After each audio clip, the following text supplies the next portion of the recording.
Yeah, heck of a baseball game. Obviously, we played those guys 3 times last weekend. They come in, so for the 4th time in less than a week, we have another really competitive game. They're obviously very talented,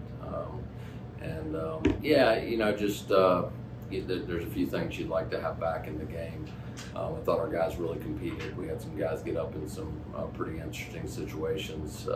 Obviously, having to go to a 9-man lineup there in the end. But I thought we competed from pitch 1 to the very end, and yeah, it's a hard one to swallow. Yeah, Coach. You talked about that. It had 15 hits as a team, 2 innings. You put up a 4 spot.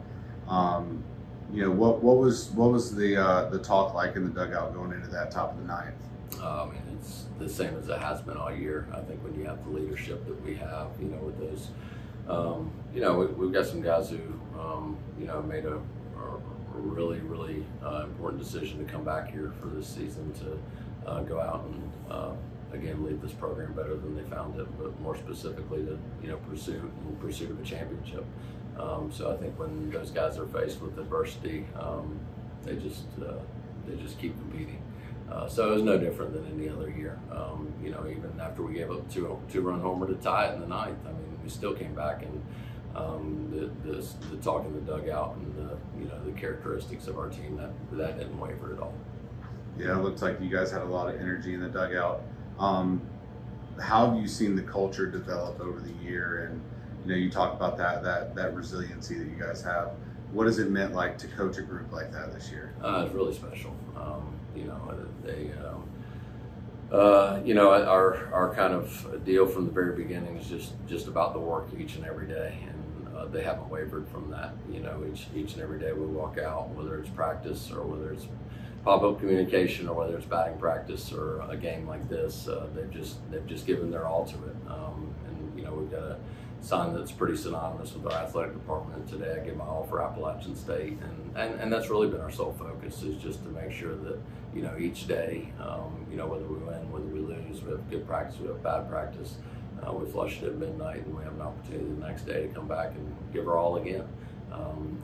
They've done that literally every day, and it's such a mature and fun group to coach. Hey, you talk about flushing it away. It is a double elimination tournament, so you guys get to bounce back.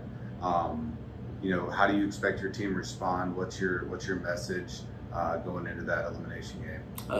Same way I answered those questions about the 9th and the 10th there. It didn't come out on our side today, but at the same time, the attitude and spirit by which we competed, we can control that, right? Sometimes you can't control some other stuff. So, it's a tough one to flush. It really is, but.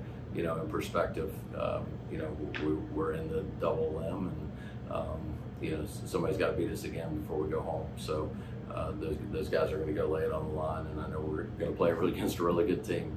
For the last couple of weeks, we've really kind of used that tournament analogy that we won't play a bad team the remainder of the season. And I think that we've kind of looked at each game as if it's a tournament game. I don't think this will be anything new. Coach, speak to Gray Laspolito, a guy that you've used in pinch running spots before this year, but in a big time spot, you asked him to play left field, you asked him to take at bat at the plate, and then you asked him to come in to pitch. What does it mean to have a guy of his versatility and his character to respond in those situations? Yeah, I sat him and Caleb Cross down probably about a month ago and just talked about some moves that we could potentially be making. If we were to pinch run either one of those guys, obviously they're both pitchers, but if we were to pinch run one of those guys late, that there might be a situation where we'd have to keep them in the game. And today, Dylan was not feeling great, so it presented that opportunity. But yeah, the versatility to be able to do that, I think more importantly is their commitment every day to walk out to batting practice knowing they're not getting any at bats and take their fly ball seriously and they're shaggy. So yeah, it's very important. I think it's a strength of our team to have 2 guys that can go do that. Thanks, Coach. Thank you.